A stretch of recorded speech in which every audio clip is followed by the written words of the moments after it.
ಗುರು ಬ್ರಹ್ಮ ಗುರು ವಿಷ್ಣು ಗುರುದೇವೋ ಮಹೇಶ್ವರ ಗುರು ಸಾಕ್ಷಾತ್ ಪರಬ್ರಹ್ಮ ತಸ್ಮೈ ಶ್ರೀ ಗುರುವೇ ನಮಃ. ವಿಡಿಯೋಗಳ ಉದ್ದೇಶ ಎಲ್ಲರೂ ಧನವಂತರಾಗಬೇಕು, ಆರೋಗ್ಯವಂತರಾಗಬೇಕು ಮತ್ತು ನೆಮ್ಮದಿವಂತರಾಗಬೇಕು. ಸ್ನೇಹಿತರೆ, ಇವತ್ತಿನ ದಿನ ಸಹಾಯ ಮಾಡುವುದು, ಹೆಲ್ಪಿಂಗ್ ನೇಚರ್. ಸ್ನೇಹಿತರೆ, ಇವತ್ತಿನ ದಿನ ಮನೆಗಳಲ್ಲಿ ಒಟ್ಟು ಕುಟುಂಬ ಅನ್ನೋದು ಕಡಿಮೆ ಆಗಿದೆ. ಕಡಿಮೆ ಜನ ಮನೆಗಳಲ್ಲಿ ವಾಸ ಮಾಡ್ತೀವಿ. ಅಮ್ಮ ಅಪ್ಪ, ಗಂಡ ಹೆಂಡತಿ, ಮಕ್ಕಳು, ಅಥವಾ ಗಂಡ ಹೆಂಡತಿ, ಮಗು, ಅಥವಾ ಗಂಡ ಹೆಂಡತಿ ಮಾತ್ರ. ಸಿಂಗಲ್ ಪೇರೆಂಟು ವಾಸ ಇರೋರು ತುಂಬ ಜನ ಇದ್ದಾರೆ. ಯಾವುದೇ ರೀತಿ ಮನೆಯಲ್ಲಿ ಜನ ಎಷ್ಟೇ ಜನ ಇದ್ದರೂ ಮನೆಯಲ್ಲಿ ನಿತ್ಯ ನಿರಂತರವಾಗಿ ನಡೆಯುವ ಕೆಲಸ ಕಾರ್ಯಗಳು, ಅಡುಗೆ ಮಾಡೋದಿರ್ಬೋದು, ಕ್ಲೀನಿಂಗ್ ಇರ್ಬೋದು, ಹಬ್ಬ ಹರಿದಿನದ ವ್ಯವಸ್ಥೆ ಇರ್ಬೋದು, ಯಾವುದೇ ಪೂಜಾ ಕಾರ್ಯಕ್ರಮಗಳು ಅಥವಾ ಫಂಕ್ಷನ್ಗಳ ಮೇಲುಸ್ತುವಾರಿ ಇರ್ಬೋದು, ಮಕ್ಕಳ ಆಲನ ಪಾಲನೆ ಇರ್ಬೋದು, ದೊಡ್ಡವರ ಏಜಾದವರ ಕೇರ್ ತಗೊಳ್ಳೋದು ಇರ್ಬೋದು,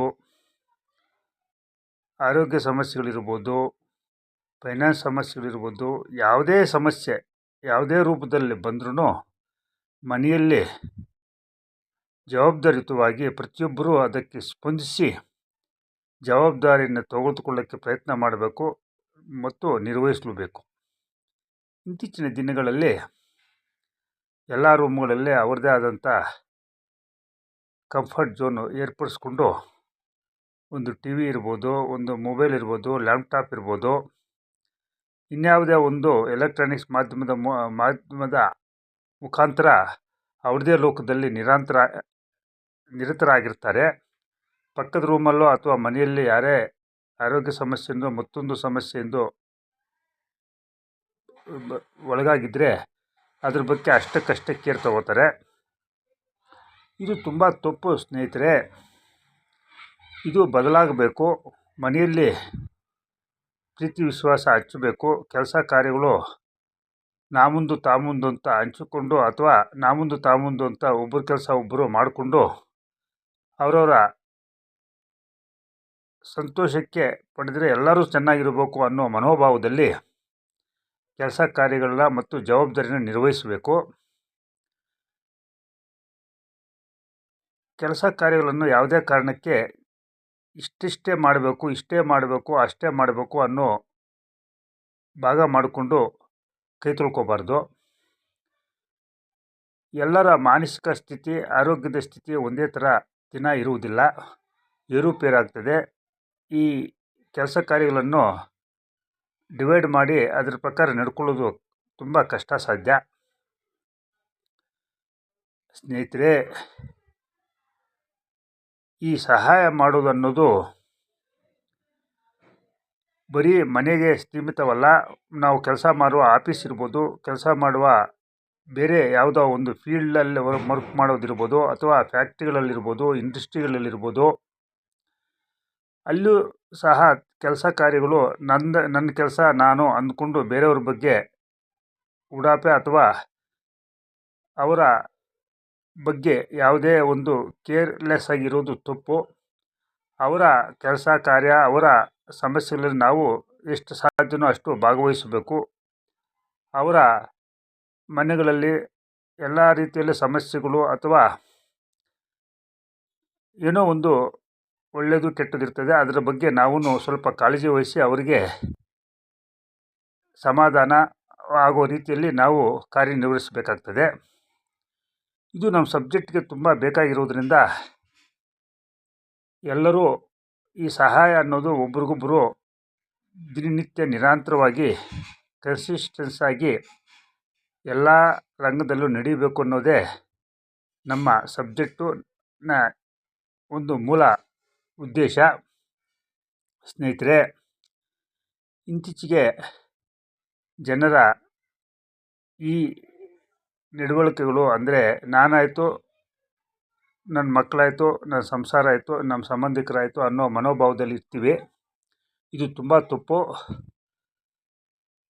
ಇದು ಎಲ್ಲ ಈ ರೀತಿಯಲ್ಲಿ ಕೆಲಸ ಮಾಡೋದಿಲ್ಲ. ಇದು ನಮ್ಮ ನೇಚರ್ಗೂ ಇಷ್ಟ ಆಗೋದಿಲ್ಲ, ನಮ್ಮ ನಂಬಿದ ದೇವ್ರಿಗೂ ಇಷ್ಟ ಆಗೋದಿಲ್ಲ. ಎಲ್ಲರೂ ಒಂದೇ ರೀತಿಯಲ್ಲಿ ಇರಲು ಸಾಧ್ಯವಿಲ್ಲ. ಎಲ್ಲರಿಗೂ ಸಮಸ್ಯೆ ಅನ್ನೋದು ಯಾವ ಥರ ಬರುತ್ತೋ ಹೇಳೋಕ್ಕಾಗಲ್ಲ. ನಾವು ಮನೆಯಿಂದ ಆಚೆ ಹೋದಾಗ ಕೆಲಸ ಕಾರ್ಯಗಳ ಮೇಲೆ ಸಮಸ್ಯೆಗಳು ಯಾವ ರೂಪದಲ್ಲಾದರೂ ಬರ್ಬೋದು. ಆವಾಗ ನಾವು ಒಬ್ರಿಗೊಬ್ರಿಗೆ ನಮ್ಮ ಕೈಲಾಗಿದ್ದು ಸಹಾಯ ಮಾಡಿಕೊಂಡ್ರೆ ಅದರ ಮುಂದೆ ಕಷ್ಟದಲ್ಲಿದ್ದವರು ಸಹಾಯ ಮಾಡಿದ್ರೆ ಅವರೇ ದೇವ್ರ ಥರ ಅಂತಾರೆ. ಇದು ಅವರ ಅಕೌಂಟ್ಗೆ ಕೌಂಟ್ ಆಗ್ತಾ ಹೋಗ್ತದೆ. ಇದರಲ್ಲಿ ಡೌಟೇ ಇಲ್ಲ. ಮುಂದೆ ಒಂದು ದಿವಸ ಅವ್ರಿಗೆ ಸಮಸ್ಯೆ ಆದಾಗ ಯಾವುದೋ ಒಂದು ರೂಪದಲ್ಲಿ ಇನ್ನೊಬ್ಬರು ಅವರಿಗೆ ಸಹಾಯ ಮಾಡ್ತಾರೆ. ಖಂಡಿತ ಇದು ಆಗುತ್ತೆ ಸ್ನೇಹಿತರೆ. ಇದನ್ನು ನಾವು ಪ್ರತಿಯೊಬ್ಬರು ಅರ್ಥ ಮಾಡ್ಕೋಬೇಕು. ನಾವು ಮಾಡೋ ವ್ಯವಹಾರದಲ್ಲಿ, ನಾವು ತಿರುಗಾಡೋ ಜಾಗಗಳಲ್ಲಿ, ನಾವು ಜೀವನ ಕಟ್ಕೊಂಡಿರುವ ಯಾವುದೇ ಒಂದು ವ್ಯವಸ್ಥೆಯಲ್ಲಿ ಏನೇ ಒಂದು ಸಮಸ್ಯೆಗಳು ಬಂದಾಗ, ಕಷ್ಟ ಸುಖ ತೊಂದರೆಗಳು ಬಂದಾಗ ಅದರಲ್ಲಿ ನಾವು ನಮ್ಮ ಕೈಲಾದಷ್ಟು ಭಾಗವಹಿಸಿ ಕಷ್ಟದಲ್ಲಿರೋವರಿಗೆ ಸಹಾಯದ ಹಸ್ತವನ್ನು ಚಾಚಬೇಕು.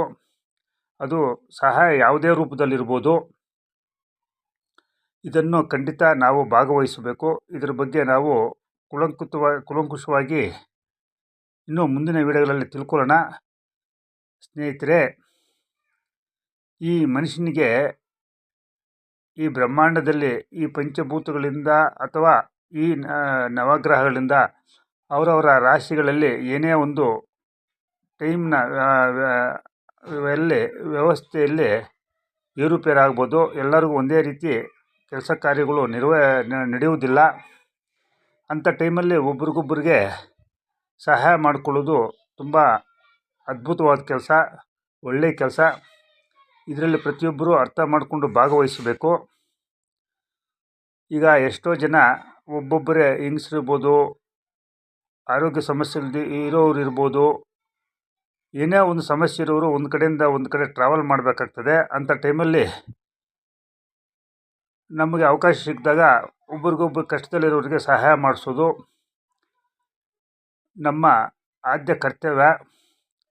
ಈ 84 ಲಕ್ಷ ಜೀವರಾಶಿಯಲ್ಲಿ ಈ ಮಾನವ ತುಂಬ ಬುದ್ಧಿವಂತ, ಜ್ಞಾನವಂತ, ಅಪಾರವಾದ ಮೈಂಡ್ ಪವರ್ ಕೊಟ್ಟಿದ್ದಾರೆ ದೇವರು. ಇದೆಲ್ಲ ಉಪಯೋಗಿಸ್ಕೊಂಡು ನಮ್ಮ ಶಕ್ತಿಗೆ ಅನುಗುಣವಾಗಿ ಒಬ್ರಿಗೊಬ್ರು ಸಹಾಯ ಮಾಡಿಕೊಂಡು, ಒಬ್ರಿಗೊಬ್ರು ಪ್ರೀತಿ ಹಂಚಿಕೊಂಡು ಇರೋ ಜೀವನವನ್ನು ಸುಖಕರವಾಗಿ ಸಂತೋಷವಾಗಿ ಜೀವನ ಮಾಡೋಣ. ಯಾವುದೇ ಕಾರಣಕ್ಕೆ ಕಷ್ಟದಲ್ಲಿರೋರನ್ನ, ತೊಂದರೆಯಲ್ಲಿರೋವನ್ನ ನಾವು ಯಾವುದೇ ರೀತಿಯಲ್ಲಿ ನೆಗ್ಲೆಕ್ಟ್ ಮಾಡೋದಿರ್ಬೋದು ಅಥವಾ ತಿರಸ್ಕಾರ ಮನೋಭಾವದಲ್ಲಿ ನೋಡೋದು ತುಂಬ ತಪ್ಪು. ಇದನ್ನು ಪ್ರತಿಯೊಬ್ಬರೂ ನಮ್ಮ ಆದ್ಯ ಕರ್ತವ್ಯ ಅನ್ನೋ ಥರ ಭಾವಿಸಬೇಕು. ಸಹಾಯ ಅನ್ನೋದು ಪ್ರತಿಯೊಬ್ಬರಿಗೂ ಯಾವುದೋ ಒಂದು ರೂಪದಲ್ಲಿ ಒಬ್ಬರಿಂದ ಒಬ್ರಿಗೆ ಬೇಕಾಗುತ್ತೆ. ಅದನ್ನು ಮಾಡಲು ಒಂದು ಅವಕಾಶ ಅಂತ ತಿಳ್ಕೊಂಡು ಶ್ರದ್ಧೆಯಿಂದ, ಭಕ್ತಿಯಿಂದ ಕಷ್ಟದಲ್ಲಿರೋರಿಗೆ ನಾವು ಸಹಾಯ ಮಾಡಿ ಅವ್ರ ಕಷ್ಟವನ್ನು ಕಡಿಮೆ ಮಾಡಿ, ಅವರಿಗೆ ತೊಂದರೆಯನ್ನು ಕಡಿಮೆ ಮಾಡಿ, ಅವರ ಜೀವನ ಉತ್ಸಾಹದಲ್ಲಿ ನಾವು ಅವರ ಕಷ್ಟದಲ್ಲಿ ನಾವು ಭಾಗವಹಿಸಿ ನಾವು ಅವರಿಗೆ ಒಳ್ಳೆಯ ಸುಖವನ್ನು ಅಥವಾ ಅವರ ಮುಂದಿನ ದಾರಿಗೆ ಒಂದು ಒಳ್ಳೆಯ ಅವಕಾಶಕ್ಕೆ ನಾವು ದಾರಿದೀಪವಾಗಬೇಕು. ಸ್ನೇಹಿತರೆ, ಇತ್ತೀಚೆಗೆ ಬಂದ ನ್ಯೂಸ್ನ ಪ್ರಕಾರ ಯಾವುದೋ ಒಂದು ರೈಲ್ವೆ ಪ್ಲಾಟ್ಫಾರ್ಮ್ನಲ್ಲಿ ಒಬ್ಬ ತಾಯಿಗೆ ಒಬ್ಬ ಗಂಡಸು ಡಾಕ್ಟ್ರು ಹೆರಿಗೆ ಮಾಡಿಸಿರೋದು ನಾವು ಪೇಪರ್ ನ್ಯೂಸಲ್ಲಿ ಕಂಡಿದ್ದೇವೆ. ಅದೇ ರೀತಿ ರೈಲ್ವೆಯಲ್ಲಿ ಪ್ರಯಾಣ ಮಾಡಬೇಕಾದ್ರೆ ಮಹಾತಾಯಿಗೆ ಹೆರಿಗೆ ಮಾಡಲು ಓದೋ ಹೆಣ್ಣುಮಕ್ಕಳು ಸಹಾಯ ಮಾಡಿರೋದು ನಾವು ನ್ಯೂಸಾಗಿ ಕಂಡಿದ್ದೇವೆ. ಈ ಥರ ತುಂಬ ಅನೇಕ ಅಪಾರವಾದ ನ್ಯೂಸುಗಳು ಒಳ್ಳೆಯದನ್ನು ಮಾಡಿರೋದು, ಸಹಾಯ ಮಾಡಿರೋದು ನಾವು ಕೇಳ್ತಾ ಇರ್ತೇವೆ. ಆದರೆ ಇದಿನ್ನೂ ಜಾಸ್ತಿ ಆಗಬೇಕು.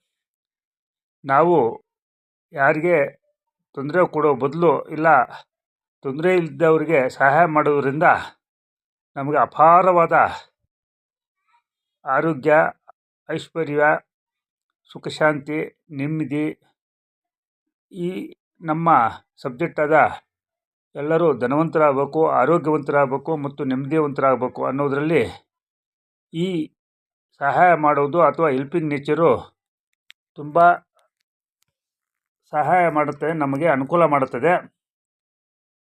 ಅದು ಅಲ್ಲದೆ ಮಾನವತಾ ದೃಷ್ಟಿಯಿಂದ ಅಥವಾ ಮನುಷ್ಯನ ಸ್ವಭಾವದಲ್ಲಿ ನಾವು ಒಬ್ರಿಗೊಬ್ರು ಸಹಾಯ ಮಾಡೋದು